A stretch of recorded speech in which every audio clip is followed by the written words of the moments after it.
Halo, selamat sore. Sore, Pak. Oke, Sore, Pak. kita harusnya berapa mahasiswa ya?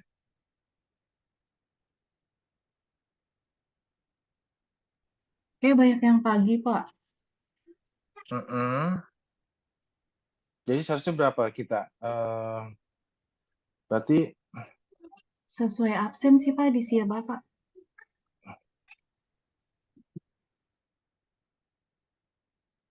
oke,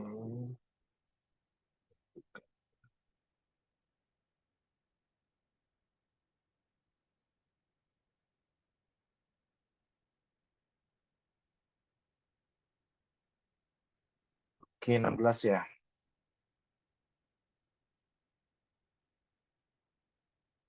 Oke, ini baru masih 6 orang ya. Masih banyak yang belum hadir ya. Oke, kita tunggu dulu sebentar ya.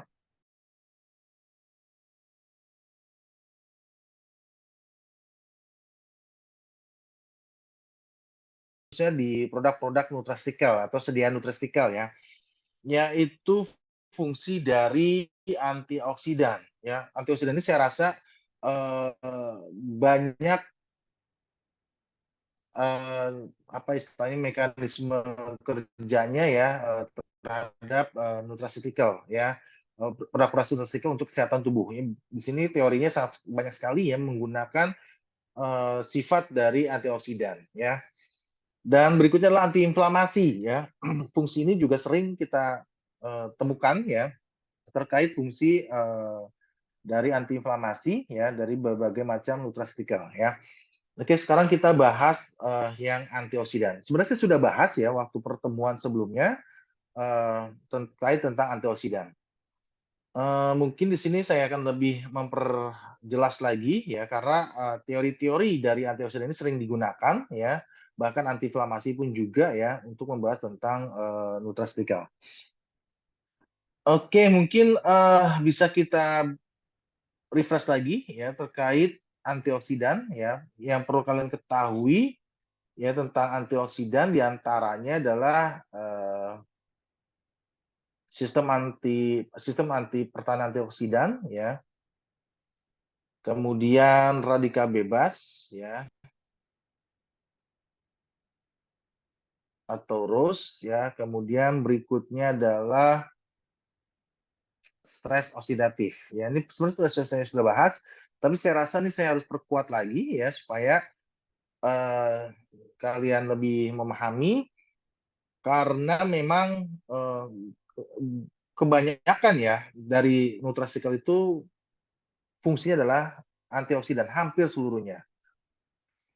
Oke, kita bahas masing-masing ya, antioksidan, radikal bebas, dan oksidatif ya. Apakah ada yang tahu ya stres oksidatif? Ada yang tahu pengertiannya?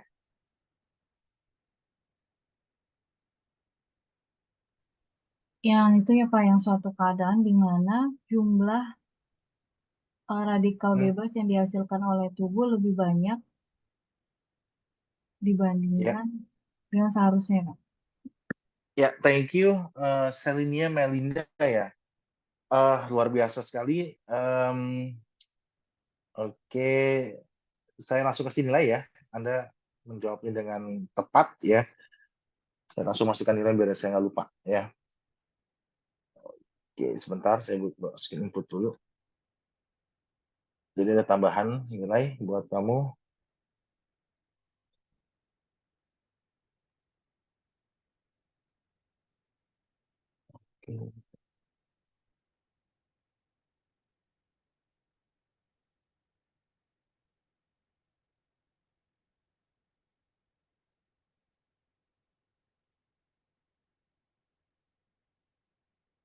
Oke, Selinia ya, Selinia Melinda. Oke, dapat. Kamu sudah pernah belajar sebelumnya?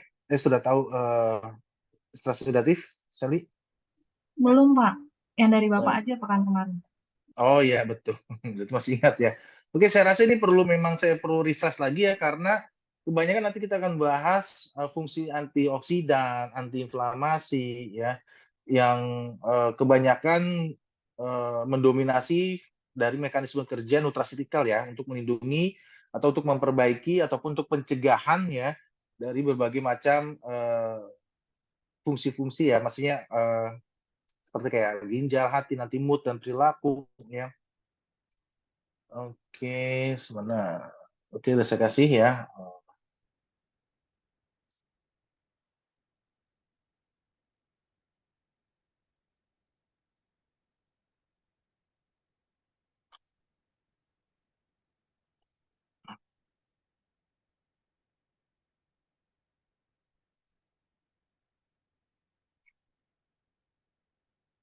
Oke, jadi stres oksidatif ya adalah suatu keadaan yaitu suatu kondisi di mana produksi radikal bebas itu lebih banyak dibandingkan dengan antioksidan ya.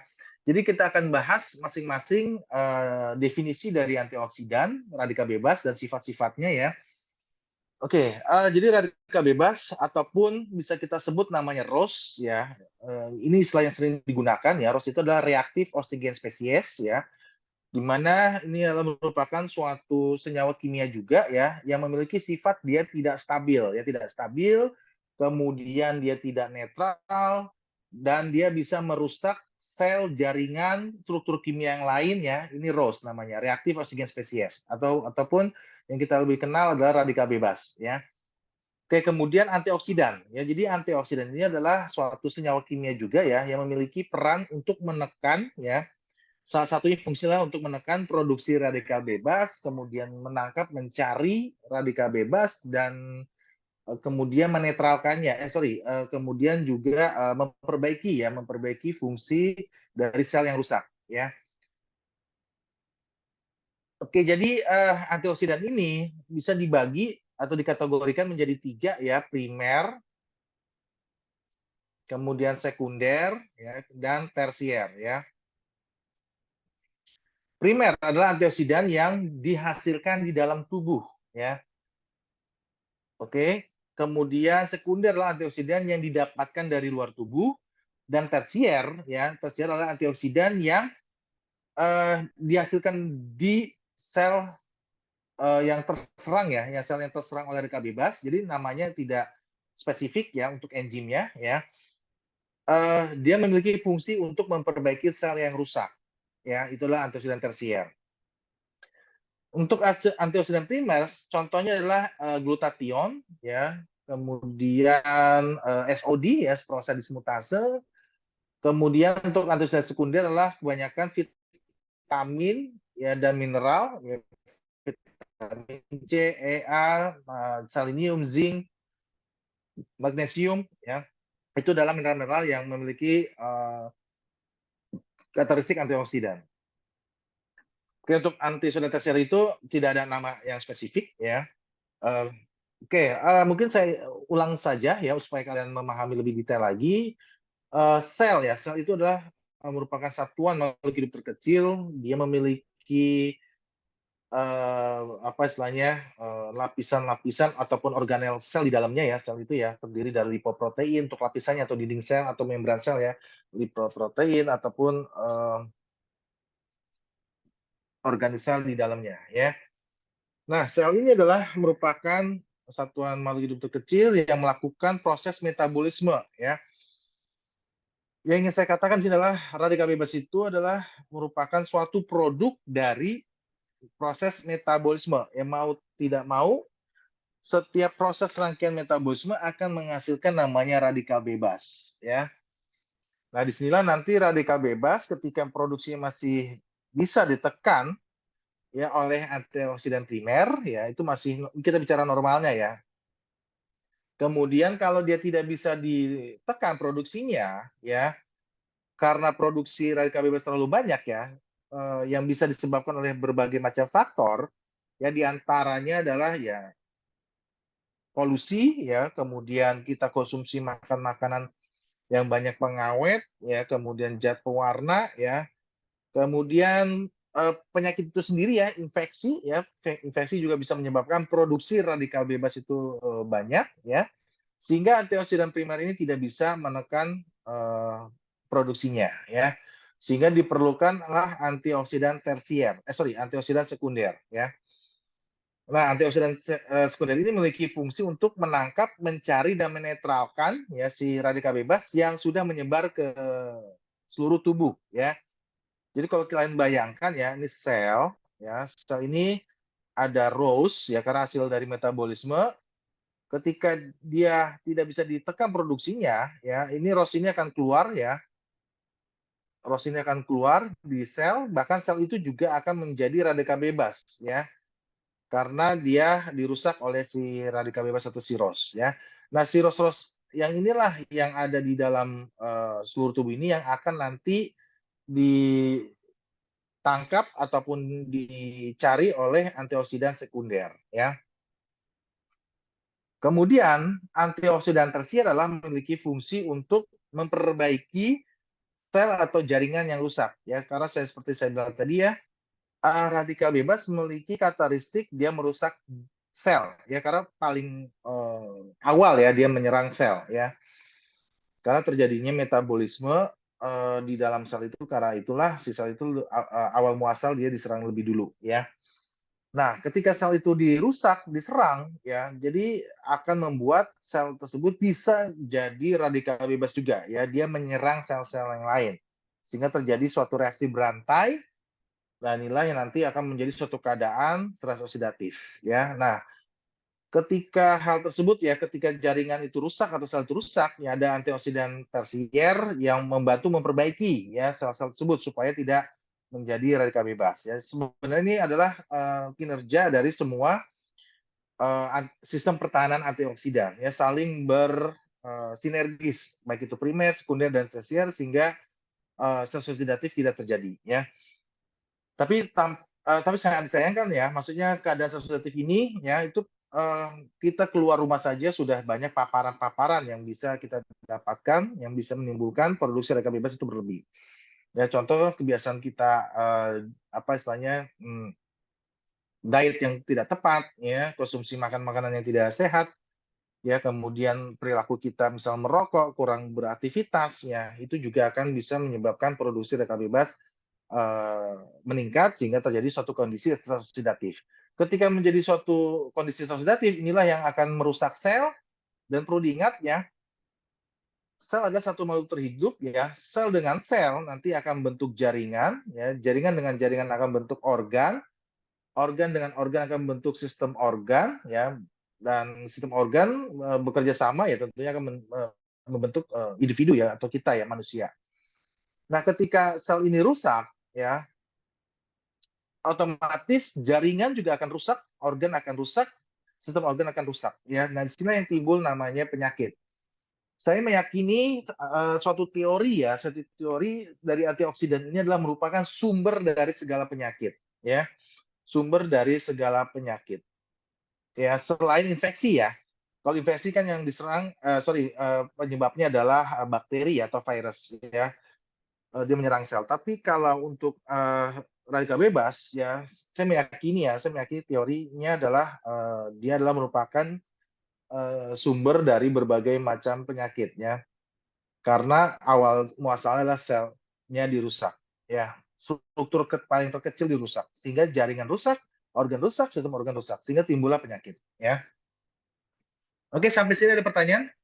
Saya rasa di sini kalian harus kuat ya karena memang apa namanya kebanyakan sih mekanisme kerja dari nutraceutical itu kebanyakan adalah dominannya adalah antioksidan. Ada pertanyaan sampai sini? Belum ada, Pak. Ada. Oke. Jadi intinya yang ingin saya jelaskan di sini adalah kurkumin, silimarin, quercetin, yaitu memiliki suatu fungsi sebagai antioksidan ya. Dimana kita tahu tadi ya sistem pertahanan antioksidan ini adalah pertama adalah untuk menekan produksi radikal bebas, kemudian dia menetralkan ataupun mencari ataupun menangkap radikal bebas sampai memperbaiki radikal bebas. Memperbaiki sel yang rusak ya. Sehingga bisa kita garis bawahi ya, antioksidan ini memiliki manfaat untuk melindungi fungsi ginjal dan liver, ya. Oke, kemudian ada satu lagi sifat dari nutraceutical yaitu sebagai anti-inflamasi, ya. Ada yang bisa bantu saya nggak? Kalian pernah dengar nggak inflamasi? Harusnya pernah mendengar ya setelah ini ya. Anti-inflamasi untuk peradangan, Pak. Oke, inflamasi. Inflamasi. Tadi siapa yang jawab? Azahira, Pak. Oke, Azahira. Oke, saya langsung beri nilai nih ya. Walaupun nanti saya akan lengkapi lagi ya, Azahira ya. Minimal kamu udah berusaha. Biar saya nggak lupa. Lumayan lah nambah-nambah nilai ya.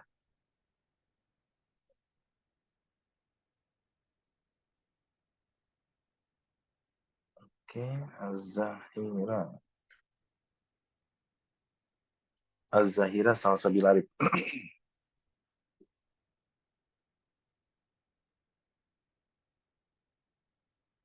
Oke, nanti saya lengkapi lagi. Jadi inflamasi itu tidak hanya sekedar peradangan ya, tapi nggak apa-apa. Mungkin itu biasa yang kita pahami ya, peradangan ya. Sebenarnya inflamasi adalah suatu proses reaksi tubuh alami ya. Jadi apa istilah sebagai alarm ya. Tubuh punya alarm ya, yaitu inflamasi yang menyatakan bahwa ada suatu kerusakan ya atau suatu ketidaknormalan di dalam tubuh kita ya. Nah, yang paling mengganggunya kalau proses inflamasi itu terlalu berlebih ya, terlalu berlebih. Nah, ini yang membuat suatu kondisi nggak nyaman ataupun istilahnya ada suatu permasalahan-permasalahan ya. Oke, nah untuk saya lengkapi adalah inflamasi itulah merupakan istilahnya kumpulan ya, kumpulan tanda-tanda ya. Ini kalau saya tulis kebaca nggak ini? Kebaca nggak? Kebaca, Pak. Oke. Jadi saya buat jembatan keledainya ya. Rukotu dofu ya untuk menyatakan bahwa dia inflamasi ya. Jadi inflamasi itu tidak hanya sekedar peradangan ya, tapi ada tanda-tanda yang lainnya ya yang harus lengkap ya. Oke, ada yang tahukah ini? Ada yang pernah dengar Izin nggak? jawab ya, Pak. Hah? Rubor, kalor, Ya, terus? do-nya dong. Hah? Sorry, apa? Rubor, kalor, tunya tadi apa?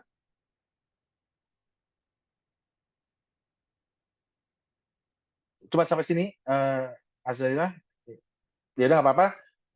Ada yang bisa bantu lagi? Tumor ya, Pak. Ya, tumor, dolor, dan fungsio lasea ya. Oke, rubor ada yang tahu artinya? Kemerahan bukan? Ya, Rubor kemerahan. merah, Ya, kemerahan, kalor, panas, panas. Kemudian tumor, Pembengkakan. bengkak, ya bengkak ya. Kemudian dolor,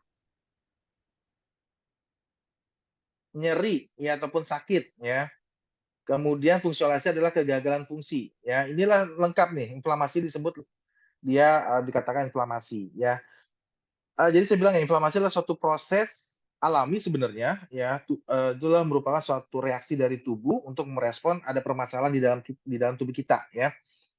Contoh misalnya ada kerusakan, misalnya kita yang tadi ya hati lah ya. Seperti saya bilang tadi ya, hati adalah merupakan suatu organ yang tidak pernah mengeluh ya, tidak pernah mengeluh, uncomplaining organ ya, tidak pernah mengeluh.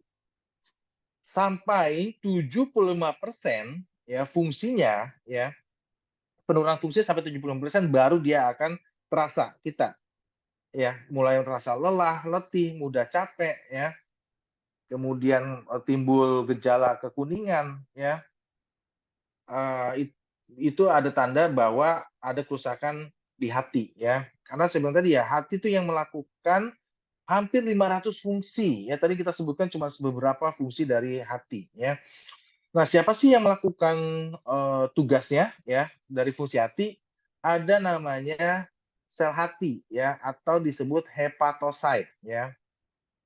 Site itu sel, hepato hati. Jadi sel hati. Inilah yang melakukan fungsi-fungsi dari hati.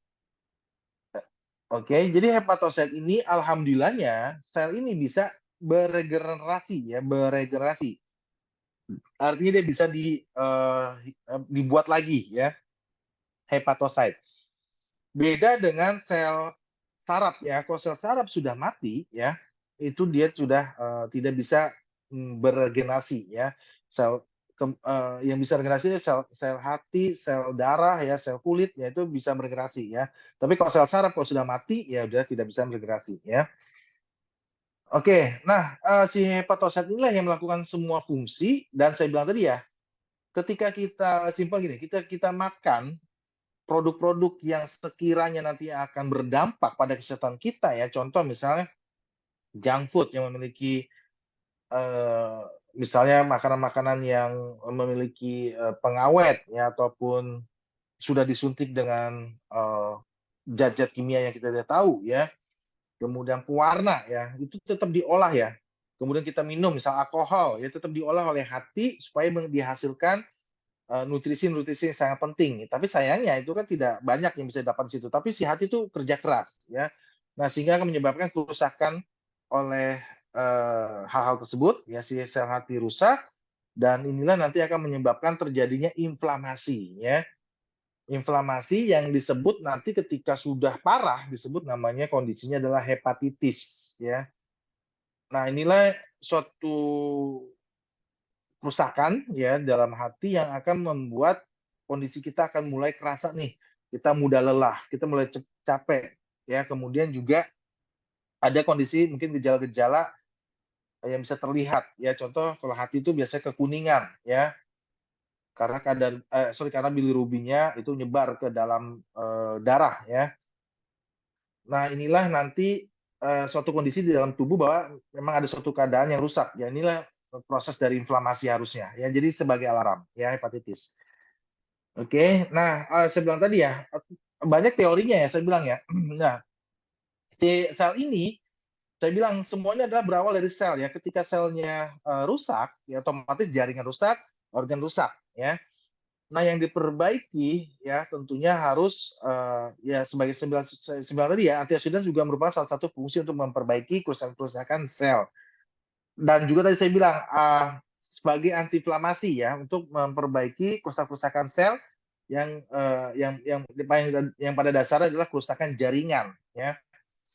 Nah, makanya nanti sering kita akan temukan peran nutraceutical sebagai antioksidan dan antiinflamasi ya.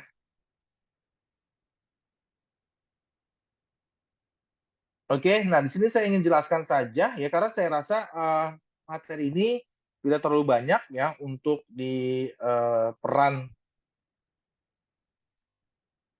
nutraceutical ya untuk fungsi liver dan fungsi ginjal ya.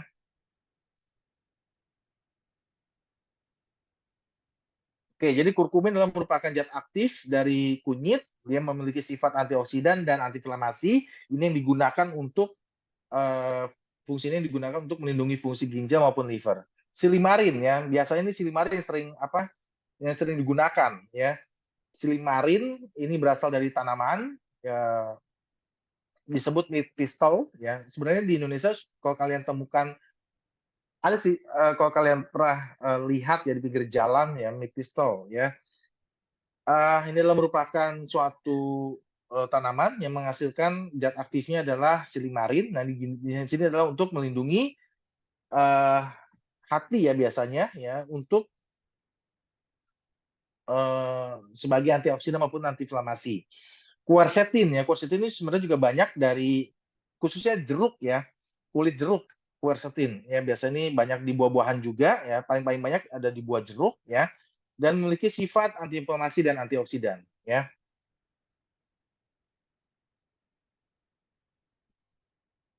Oke, seperti saya bilang tadi ya, sebenarnya kita hanya bahas tentang peran antioksidan dan inflamasi, dan ini sebenarnya hanya beberapa contoh nutraceutical yang banyak ya, yang memang ada beberapa nutraceutical yang bisa digunakan untuk kesehatan liver ya, khususnya liver ya, karena saya dulu pernah megang produk liver ya. Kalau kalian pernah dengar namanya artichoke extract ya, itu juga bisa memiliki kemampuan untuk melindungi eh, ini apa istilahnya eh, liver ya, artichoke extract.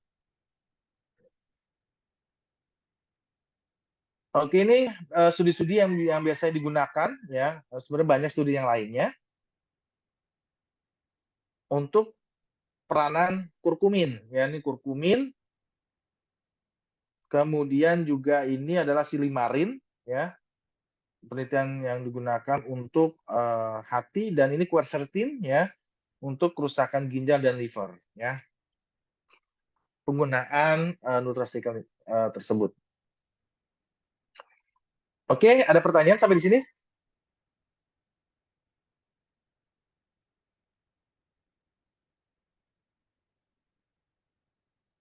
Ada pertanyaan? Bapak, kalau Ya. yang kurkumin, silimarin, sama quercetin ini masuknya antioksidan yang sekunder, Pak?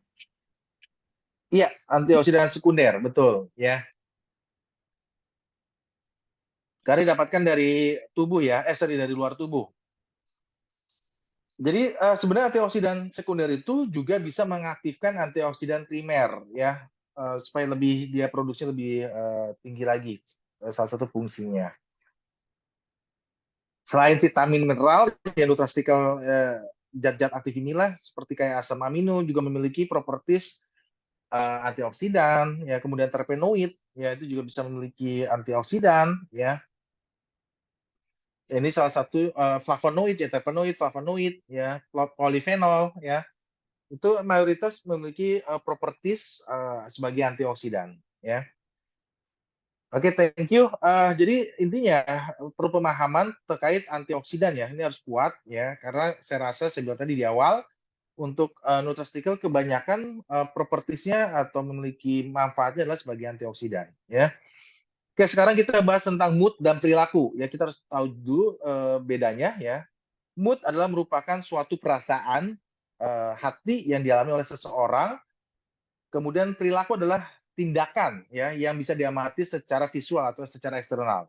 Dan keduanya saling berkaitan dan biasa saling berhubungan ya. Ketika moodnya atau suasana hatinya bermasalah ya atau mengalami permasalahan, perilaku juga akan biasanya mengikuti.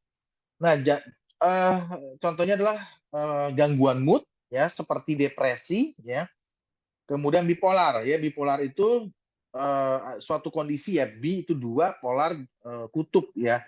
Jadi ada dua kondisi bisa saya agak lupa ya, kalau nggak salah manik ya, depresi dan manik ya, atau mania ya. Jadi ketika dia mengalami depresi, dia akan depresi banget ya, cenderungnya adalah ya ini paling berbahaya depresi ini ya, bisa bunuh diri ya.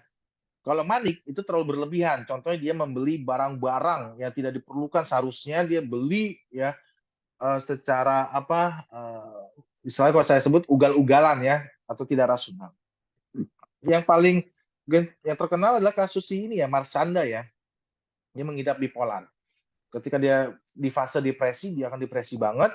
Ketika di fase bipolar atau maniknya, fase maniknya dia akan membelanjakan uangnya ya sampai tidak masuk akal lah intinya. Kemudian kalau perilaku adalah gangguan ADHD ya atau attention deficit hyperactive disorder ya. Ini biasanya terjadi pada anak-anak ya. Jadi dia merasa lebih aktif ya, jadi lebih aktif dan kadang perhatiannya tidak fokus di satu titik ya. Dan ini akan mengganggu sekali khususnya di dalam hubungan sosial ya, dan juga akan tentunya mengurangi kualitas ya. Nah, kalau untuk nutraceuticalnya ya biasanya mereka sifatnya adalah memiliki neuroprotektif ya, atau sebagai neuroprotektif ya, ataupun juga istilahnya apa ya, nootropik ya, pelindungan ya, ataupun juga dia menginisiasi fungsi dari zat-zat neurotransmitternya ya. Ini berkaitan dengan neurotransmitter ya. Jadi sini ada omega 3 ya. Jadi kalau kita bahas kemarin omega 3 adalah sebagai kardiovaskular ya, untuk kesehatan kardiovaskular karena dia melindungi membran pembuluh darahnya ya. Nah, kalau yang di sini untuk melindungi jaringan ya, jaringan sarafnya, kemudian juga dia memiliki DHA dan EPA ya, sebagai peningkatan fungsi otak ya, dan dia juga memperbaiki fungsi-fungsi sel sarafnya ya. Jadi kalau untuk gangguan-gangguan ini ya lebih ke arah juga masalah di neurotransmitternya ya, neurotransmitternya bisa saja berlebih ya. Contoh kayak dopamin ya dan serotonin ya yang mempengaruhi mood ya, ini juga bisa berlebih pada kondisi-kondisi orang yang mengalami ya depresi, bipolar ya seperti itu. Ini ada penelitiannya ya, penggunaan omega 3 ya. Nah, kalau vitamin B itu udah kita tahu ya, dia vitamin nootropik ya, neotropik ya, untuk melindungi apa istilahnya, impuls saraf ya. Karena kita tahu bahwa saraf ini kan salah satunya adalah cara istilahnya dia sangat cepat sekali ya aliran ini ya, aliran listriknya ya, si saraf ini ya. Makanya kita bisa merespon sangat cepat ya, karena memang transmisi sangat sangat cepat sekali. Nah, kalau tidak dilindungi ya, itu akan rusak ya si jaringan sarafnya ya. Karena itu ada aliran-aliran listrik ya, ditambah lagi si vitamin B ini juga memiliki fungsi untuk membentuk produksi neurotransmitternya ya. Nah, inilah yang akan jika ada masalah gangguan di neurotransmitter tentunya akan mempengaruhi mood dan perilakunya ya. Ini ada penelitiannya ya. Kemudian mineral ya, magnesium ya, fungsi magnesium salah satunya juga termasuk untuk transmisi saraf ya ataupun impuls saraf ya. Dan ada beberapa di sini juga dilakukan penelitian ya untuk pengobatan depresi ya. Kemudian oh ya, cuma magnesium saja ya, walaupun ada namanya kalsium juga ya, bisa mineral untuk melindungi impuls saraf ya. Karena saya bilang tadi ya, impuls saraf itu komunikasinya itu sangat cepat sekali ya, dia melalui aliran-aliran listrik atau ion-ion ya. Di antara ada ion kalsium, magnesium, natrium ya, itu juga bisa melindungi apa istilahnya impuls sarafnya ya, transmisi saraf. Oke, secara kesimpulannya ya, yang saya bilang tadi ya, sebenarnya nutraceutical ini adalah merupakan suatu produk yang berasal dari makanan ya, dan memang sudah dikemas dalam produk tertentu yang memberikan manfaat kesehatan baik untuk perlindungan, kemudian pencegahan ya. Oke, sampai sini ada pertanyaan?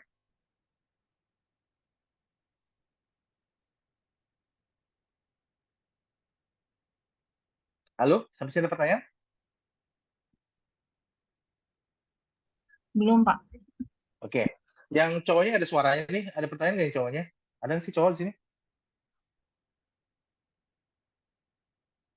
Ada pertanyaan nggak yang cowok?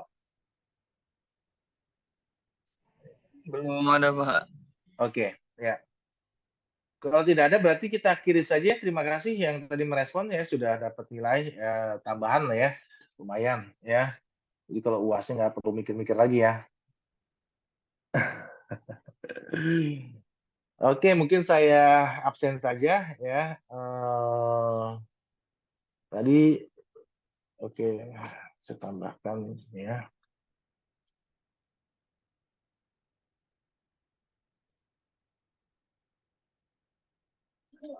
Bapak mau nanya nilai UTS, udah ada belum, Pak? Belum. Nanti ya. Sabar. Ya. Oke, tolong nyebutin nama ya, biar saya tidak meriksa ini kalian lagi ya. Apa namanya? Kepastian kalian, misalnya Anita hadir gitu ya. Anita Rahman Pertiwi, Hadir, Pak. Sylvia Yuni, Selvi hadir, Pak. Muhammad Romli, Romli hadir, Pak. Ayodhya Alzara, Ayo dia hadir, Pak. Fahmi Rizky,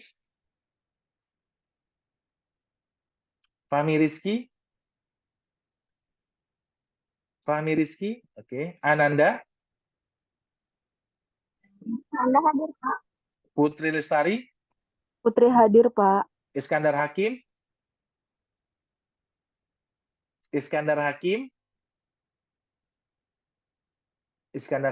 oke. Nia Febriana, Nia Febriana hadir, Pak.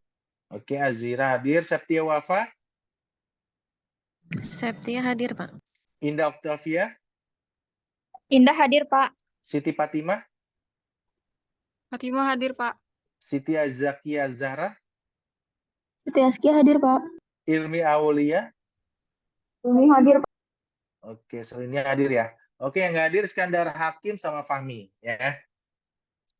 Oke, kalau tidak ada pertanyaan cukup sekian ya bagi yang bekerja, selamat bekerja, yang ingin berangkat kerja hati-hati di jalan, yang mau weekend juga selamat weekend. Dari saya itu saja. Wassalamualaikum warahmatullahi wabarakatuh. Waalaikumsalam warahmatullahi wabarakatuh. Terima kasih, Pak. warahmatullahi wabarakatuh. Terima kasih, Pak. Saya izin leave.